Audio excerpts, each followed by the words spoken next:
Hello friends, daily current affair की series में आपका स्वागत है। जैसा कि आपको पता है कि हम प्रत्येक सुबह आपके लिए लगभग 20 से 25 मिनट में दिन की सारी महत्वपूर्ण खबरें और 10 रिसेंट करंट अफेयर आपके लिए लाते हैं, जो कि बिना फालतू की ज़्यादा डिटेल में गए हुए, ज़्यादा आपका समय बर्बाद किए हुए आपके सामने प्रस्तुत किया जाता है। आप हमारे साथ यूट्यूब, टेलीग्राम, इंस्टाग्राम आदि चैनलों पर भी जुड़ सकते हैं। और हमारी मच अवेटेड जो क्रैश कोर्स थी वो लॉन्च हो गई है, उसकी डिटेल आपको यहाँ पे दिख रही है। इसमें हमने 70 का कैप लगाया है।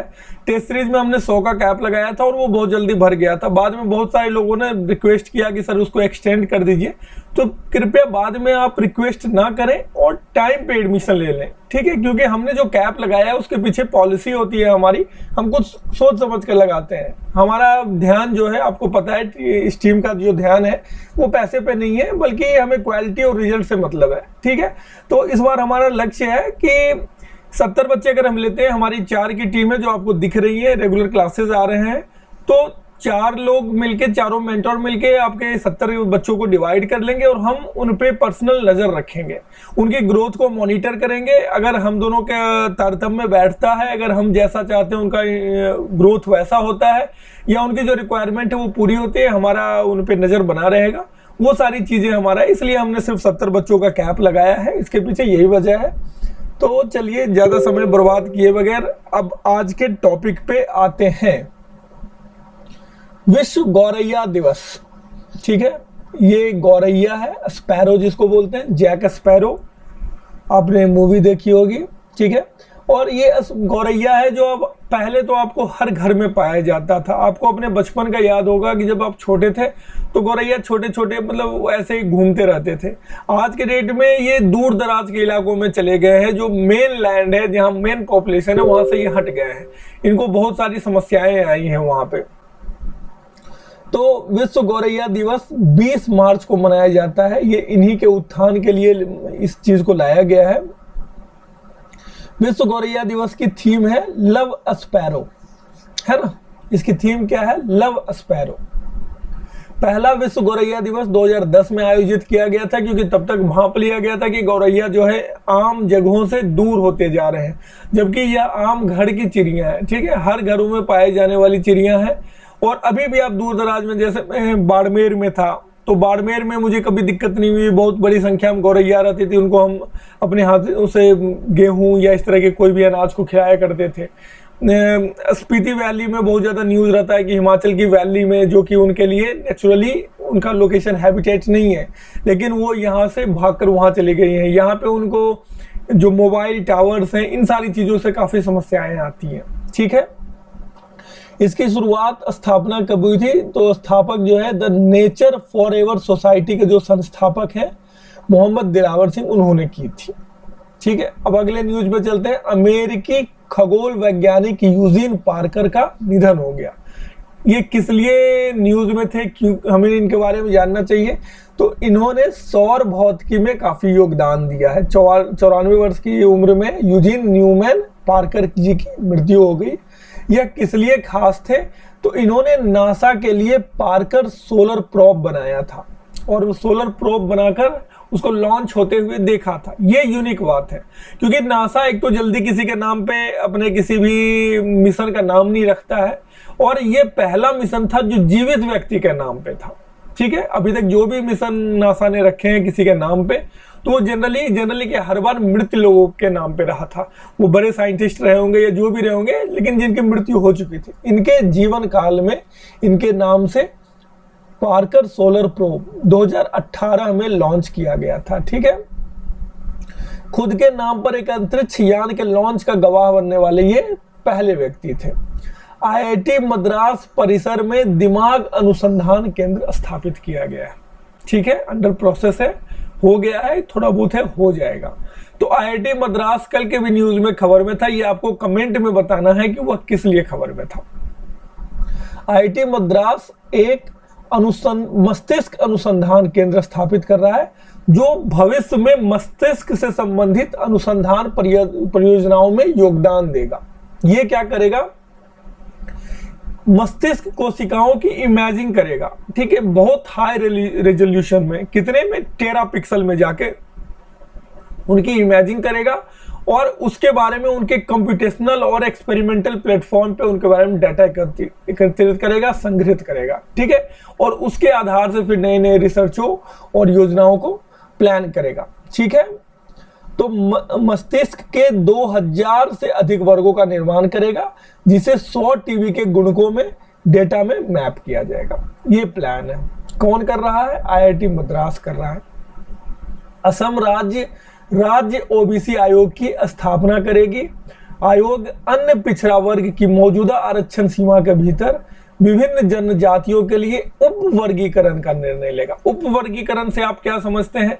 जैसे एक सिंपली रिजर्वेशन है, जो सेंटर में रिजर्वेशन है 27% ओबीसी के लिए, ठीक है। तो उसमें ये नहीं है कि कौन सी ओबीसी कास्ट में बहुत सारी कास्ट आ जाती है, तो उसमें किस कास्ट के लिए कितना है, ऐसा कुछ नहीं है। असम में क्या करेगा, जिसने जितना रिजर्वेशन उसको देना है पहले वो डिसाइड कर चुका है, वो हो चुका है, शायद उसी मापदंड को रखेगा और उसमें जो अलग अलग कास्ट है उनके लिए अलग अलग सीटें रिजर्व करेगा कि ये ओबीसी में भी ज्यादा पिछड़ा है, इनको ज्यादा मिलना चाहिए या इनको कम मिलना चाहिए, वो जो भी है उस हिसाब से पॉपुलेशन के रेशियो में या जिस भी आधार पे वो अलग से वर्गीकरण करेगा, ठीक है। वर्तमान में शिक्षण संस्थानों में चाय जनजातियों, टी ट्राइब्स जो है, जो चाय के बगानों पर निर्भर है, तो चाय जनजातियों के लिए कोई अलग से रिजर्वेशन नहीं है। तो ये ओबीसी के जो उप वर्गीकरण होगा उसके अंदर में इनके लिए कोई स्पेशल कोटा लाकर उनको दिया जा सकेगा। मिताली राज कौन है? ये भारतीय क्रिकेट बल्लेबाज है। आप फोटो तस्वीर देख सकते हैं। महिला विश्व कप में सर्वाधिक 50 से अधिक स्कोर के रिकॉर्ड की बराबरी की है। क्या किया इन्होंने? महिला विश्व कप आज तक जितने भी खेले गए हैं, तो जो 50 रन से ज्यादा एक बल्लेबाज किसी ने बनाया हो, उसमें इनका नाम अब सर्वोच्च के रिकॉर्ड पे आ गया है, ठीक है। कौन दूसरे बल्लेबाज हैं और विश्व कप से जुड़ी महत्वपूर्ण चीजें हम और जानेंगे, ठीक है। आपको पता है कि 19 मार्च ये अभी वर्ल्ड कप चल रहा है कहाँ? ऑकलैंड में, न्यूजीलैंड में, ठीक है, 2022 में। इसके पहले 2017 में हुआ था। और आईसीसी इसमें इन्होंने क्या किया है, ऑकलैंड में जो मैच हुआ है उसमें इन्होंने 50 मारा है ऑस्ट्रेलिया के खिलाफ में, और इसको बनाने के साथ इन्होंने रिकॉर्ड बना दिया। क्या रिकॉर्ड बनाया इन्होंने? डेवी हॉकले हैं, ठीक है, ये न्यूजीलैंड की पूर्व खिलाड़ी रही थी। इन्होंने एक पारी में 12 बार 50 या उससे ज्यादा रन बनाए थे। इन्होंने उस रिकॉर्ड की अब बराबरी कर ली है। आईसीसी महिला विश्व कप के बारे में एक रोचक जानकारी क्या है कि ये पुरुष विश्व कप से पहले स्टार्ट हुआ था। जी हाँ, 1975 में पहला विश्व कप हुआ था क्रिकेट का, जो पुरुष का था। उससे पहले महिला का जो विश्व कप था वो 1973 में हो गया था। पहला टूर्नामेंट कहाँ हुआ था? ये इंग्लैंड में हुआ था। और अभी का जो टूर्नामेंट है 2022 में, ये कहाँ चल रहा है? न्यूजीलैंड में चल रहा है। इसमें 8 टीमें खेल रही हैं, ठीक है। अभी तक 11 वर्ल्ड कप हो चुके हैं, जिसमें 6 बार ऑस्ट्रेलिया चैंपियन बना है, 3 बार इंग्लैंड चैंपियन बना है, ठीक है, और 1 बार न्यूजीलैंड बना है। 11वां तो अभी चल ही रहा है। उसके अलावा हर बार क्या कहते हैं, 3 बार ऑस्ट्रेलिया है जो फाइनल में नहीं पहुंचा है, बाकी हर बार फाइनल में पहुंचा है। भारत 2 बार फाइनल में पहुंचा है, लेकिन एक बार भी जीत नहीं पाया है। चीन ने विकसित किया लेजर हथियार जो अंतरिक्ष में उपग्रहों को नष्ट कर सकता है, ठीक है। एक ऐसा हथियार होगा जो अंतरिक्ष में उसके सैटेलाइट पे स्थापित होगा और वह दूसरे सैटेलाइट्स को, उपग्रहों को नष्ट कर सकता है, ठीक है। रिलेटिविस्टिक क्लाइस्ट्रॉन एम्पलीफायर, यह माइक्रोवेव मशीन है। रिलेटिविस्टिक क्लाइस्ट्रॉन एम्पलीफायर जो अंतरिक्ष में उपग्रहों को जाम या नष्ट कर सकता है। यह उपग्रहों पर लगाया जाएगा और चीन के जो दुश्मन हैं उनके उपग्रहों को कभी जरूरत पड़ने पे वो चीन अपने हिसाब से नष्ट कर सकता है। डिवाइस किस बैंड पे काम करेगा? के बैंड में 5 मेगावाट मापने वाला एक तरंग विस्फोट उत्पन्न कर सकता है। क्या कर सकता है? तरंग विस्फोट उत्पन्न करेगा, ठीक है, जो विद्युत और सैन्य दोनों उद्देश्यों के लिए तेजी से प्रयोग किए जा सकते हैं जाने वाले विद्युत चुंबकीय स्पेक्ट्रम का हिस्सा है। आप जानते हैं कि सैटेलाइट्स जो है वह अगली क्या कहते हैं जो नेक्स्ट स्पेस है जो बोला जाता है उसको, जो बहुत ही महत्वपूर्ण होने जा रहा है, क्योंकि सारी चीजें वहीं से कंट्रोल हो रही है, पूरा नेटवर्किंग वहां से सारा कनेक्शन हो रहा है, हम एक दूसरे पे नजर रख रहे हैं सारी चीजें। तो अगर वैसे स्थिति में अगर उसको नष्ट कर दिया जाए तो यहाँ के जो बहुत सारे संयंत्र हैं, बहुत ज्यादा सारी जो पॉलिसीज हैं वो उससे अफेक्ट होंगी।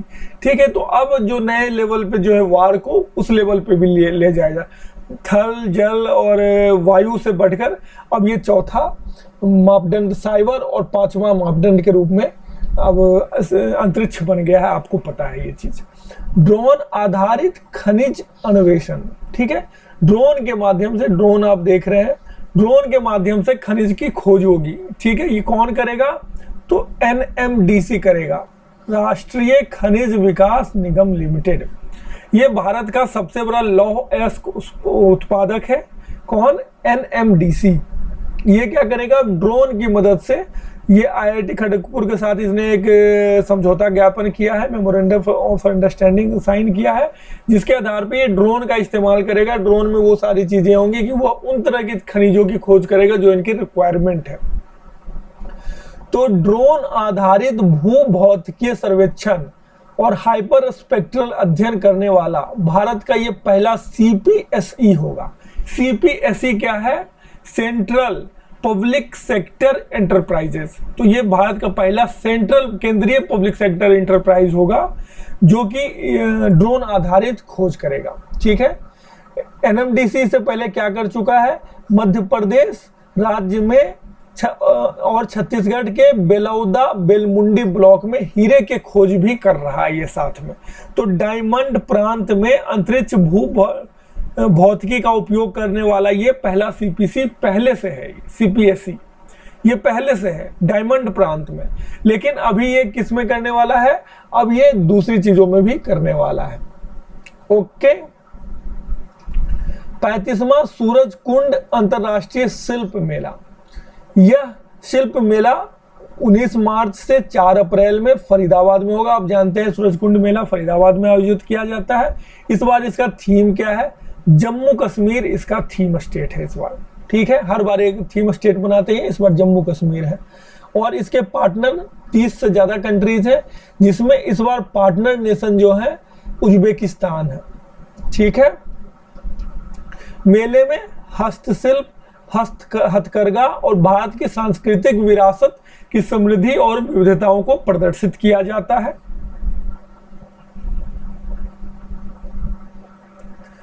आज ही आपको पिछले दिन के न्यूज में आपको हैप्पीनेस के बारे में बताया गया था, वर्ल्ड हैप्पीनेस डे के बारे में। तो फिनलैंड को विश्व का सबसे खुशहाल दिवस मनाया गया है। तो आपको ये बताना है वर्ल्ड हैप्पीनेस डे किस दिन मनाया जाता है। ठीक है, ये कमेंट बॉक्स में आप बताएं। फिनलैंड फिलहाल वर्ल्ड का खुशहाल देश बना है, यह 5वें वर्ष बना है। भारत का स्थान इसमें 136वां रहा है 2022 की रिपोर्ट में। सूचकांक में सबसे जो नाखुश देश है इस लिस्ट के जो आखिर में है वह कौन सा है? वह अफगानिस्तान है और उसके बाद लेबनान है। बुल्गारिया, रोमानिया और सर्बिया में अच्छी वृद्धि हुई है, ये इन्होंने तेजी से ग्रोथ किया है इंडेक्स में। ये क्या करते हैं? 10 पॉइंट के हिसाब से, जितना ज़्यादा पॉइंट है उतना ज़्यादा उस देश में खुशी माना जाता है, और 3 साल के एवरेज को लिया जाता है इसमें। हालांकि ये रिपोर्ट हर साल आता है, लेकिन पिछले 3 साल के एवरेज के आधार पर हर बार आता है। ठीक है, अब हम क्वेश्चन आंसर के सेशन में चलेंगे। किस देश ने हाल ही में day light saving time DST को अस्थायी बनाते हुए सनशाइन प्रोटेक्शन एक्ट स्थापित किया है? तो डे लाइट सेविंग टाइम का कंसेप्ट जो है यूएसए में था, बहुत सारे देश में, भारत में भी कई बार कंसेप्ट चलता है कि भारत में भी 2 टाइम जोन होने चाहिए और डे लाइट सेविंग टाइम इससे बचेगा। ठीक है, तो इस बार जो है जो क्वेश्चन है उसके हिसाब से यूएसए आंसर है। इसने क्या किया है? पहले सर्दी और गर्मी में दोनों समय में अलग अलग टाइम जोन रखते थे, अलग अलग टाइम में टाइम शिफ्ट कर दिया जाता था। इससे क्या होता था कि जैसे कि गर्मियां आ गई तो लाइट जो है, अगर हम वहां पे सुबह 7 बज रहा है गर्मियों में तो 6 बजे सुबह हो जाती है ना। तो उसके लिए क्या करते थे, 1 घंटा शिफ्ट कर दिया टाइम। उससे क्या होता था कि 6 जैसे ही वो टाइम हुआ तो ऑटोमेटिक जो सरकारी सिस्टम है या ऑटोमेटिक मशीन्स हैं या लाइट ऑफ करने का जो टाइम है वो ऑटोमेटिक 1 घंटा पहले हो जाएगा, उसके हिसाब से हो जाएगा। ये अंतर आएगा, इससे और कुछ नहीं आएगा। ठीक है, इसने सर्दियों के आगमन और प्रस्थान के साथ साथ घड़ियों को आगे और पीछे करने की द्विवार्षिक प्रथा को समाप्त कर दिया है। कानून में हस्ताक्षर किए जाने के बाद प्रत्येक नवंबर में घड़ियों को 1 घंटे के मानक समय से बदलने की प्रथा बंद हो जाएगी। अब जो मार्च वाला टाइम है वही टाइम चलता रहेगा। किस देश में कॉन्टिनेंटल यूरोप सिंक्रोनस एरिया सेसा CESA से जोड़ा जाएगा? ठीक है, जोड़ा गया है। यह न्यूज आपको बहुत ही जल्दी 2-3 दिनों के अंदर में ही बताया गया है, तो ये आपको पता होना चाहिए था। ठीक है, 2 कंट्री थे, यूक्रेन और मोल्डोवा, इन दोनों को इसमें शामिल किया गया है। तो सेसा है क्या? यह एक विद्युतीय ग्रिड है जो महाद्वीपीय यूरोप के अधिकांश भाग में फैला हुआ है। ये कितने देशों में फैला हुआ है ये आपको कमेंट करके बताना है। इसके बारे में बताया गया था, ये दुनिया का सबसे बड़ा नेटवर्क है ना, बिजली का ग्रिड है। यह कदम यूक्रेन और रूस के बीच में जो लड़ाई चल रही है उसी से बचाने के लिए, क्योंकि रूस क्या पता कब उसके ग्रिड को काट दे और यूक्रेन में पावर कट हो जाए और लाइट ना रहे वहां पे। ठीक है, तो उसके लिए ये चीज किया गया है। तो ये 2014 के बाद से ही यूक्रेन ने जब से क्रीमिया पे अटैक किया था, कब्जा जमाया था रसिया ने, तब से वो इस चीज में कोशिश में जुट गए थे कि अब सेसा के साथ जोड़ा जाए। और फाइनली अब उनको जब अटैक हुआ है तो तेजी से इस चीज में शामिल किया गया। हलारी किस भारतीय राज्य के मूल निवासी गधे की नस्ल है? तो ये हलारी जो है ये गुजरात के गधे हैं। ठीक है, इनकी आबादी बहुत तेजी से घट रही है। तो केंद्रीय मंत्री परसोत्तम रूपाला हलारी गधों के संरक्षण के लिए मालधारी ट्राइब है, ये क्वेश्चन भी पूछा जाता है, मालधारी कहाँ की ट्राइब है? तो ये गुजरात की पारंपरिक चरवाहे हैं। उस मीटिंग एक ली है और उस मीटिंग में हलारी गधों, कहमी और भगरी नस्ल की बकरियों के साथ एक पशु मेला भी आयोजित किया जाएगा। किस केंद्रीय मंत्रालय ने राष्ट्रीय चिकित्सा उपकरण नीति 2022 का मसौदा तय किया है? ठीक है, तो यह काम है ministry of chemical and fertiliser का। इसमें क्या टारगेट रखा गया है कि भारत में अभी जो चिकित्सा उपकरण है 80% आयात होते हैं। ठीक है, खरीद के लाना पड़ता है हमें दूसरे देशों से। तो इसमें यह उद्देश्य रखा गया है कि कुछ ऐसा किया जाए, इसके लिए जो भी रिक्वायर्ड है वो सब कुछ किया जाए और भारत को टॉप 5 अग्रणी चिकित्सा उपकरण के उत्पादकों में शामिल किया जाए।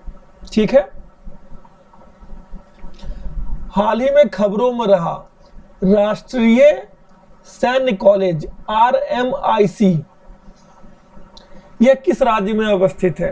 तो RIMC, ठीक है, राष्ट्रीय भारतीय सैन्य कॉलेज, राष्ट्रीय इंडियन मिलिट्री कॉलेज, ये कहाँ पे है? ये देहरादून में है। देहरादून उत्तराखंड में है, आपको पता है। तो इसका 100 साल पूरा हो गया है। 13 मार्च 1922 को इसका उद्घाटन किया गया था तत्कालीन प्रिंस ऑफ वेल्स द्वारा। किस लिए? सैन्य प्रशिक्षण संस्थान के रूप में उद्घाटन किया गया था, जो भारत का सबसे पुराना है।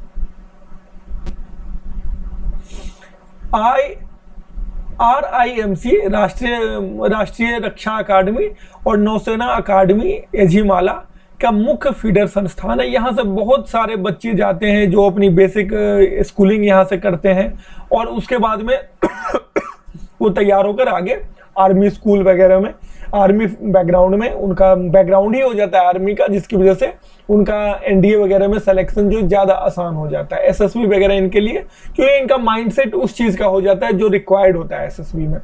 ठीक है, तो इनकी एज जो है 11.5 से 18 वर्ष के बच्चे इस स्कूल में इस शिक्षा ग्रहण करते हैं। पेड्रेथन मंदिर, ये खबरों में रहा, ये किस राज्य में अवस्थित है? तो ये जम्मू एंड कश्मीर में है, ये बादामी बाग श्रीनगर में। 8वीं शताब्दी का एक विरासत स्थल है। भारतीय सेना के चिनार कोर, उसने इस साइट का कायाकल्प किया है और यहाँ पे इसको राष्ट्रीय स्मारक प्राधिकरण द्वारा मान्यता दी गई है। यह साइट 2री शताब्दी की कई मूर्तियों को बड़े मोनोलिथिक रॉक, शिवलिंगम 7 गंधार शैली की मूर्तियों के रूप में होस्ट करती हैं। ठीक है, बिजली मंत्रालय के तहत गठित बिजली और संबंधित क्षेत्रों के लिए नीति वकालत शाखा का नाम क्या है? Power foundation. इसमें क्या किया, इस फील्ड से जुड़ी हुई जितनी भी बड़ी कंपनियां हैं भारत की, उन सब ने मिलकर एक सोसाइटी डेवलप किया है कि कौन कौन इनमें, NTPC, Power Grid, REC, PFC, NHPC, THDC, NEEPCO, SJVN. ठीक है, ये सारे मिलकर इन्होंने पावर फाउंडेशन की एक सोसाइटी बनाई है। यह बिजली और संबंधित क्षेत्रों के लिए प्राथमिक नीति वकालत शाखा के रूप में काम करेगी। उद्देश्य राज्यों और उद्योगों को अनुसंधान में सहायता करना और ऊर्जा परिवर्तन के लिए समाधान विकसित करना है। ठीक है, एक सेंट्रल एजेंसी हो जाएगी, ये सबके लिए काम करेगी। राष्ट्रीय वित्तीय रिपोर्टिंग प्राधिकरण NFRA के अध्यक्ष के रूप में किसे नियुक्त किया गया है? अजय भूषण पांडे को NFRA का अध्यक्ष नियुक्त किया गया है। ठीक है, ये पूर्व वित्त सचिव थे, इसके पहले ये वित्त सचिव फाइनेंस सेक्रेटरी थे भारत के।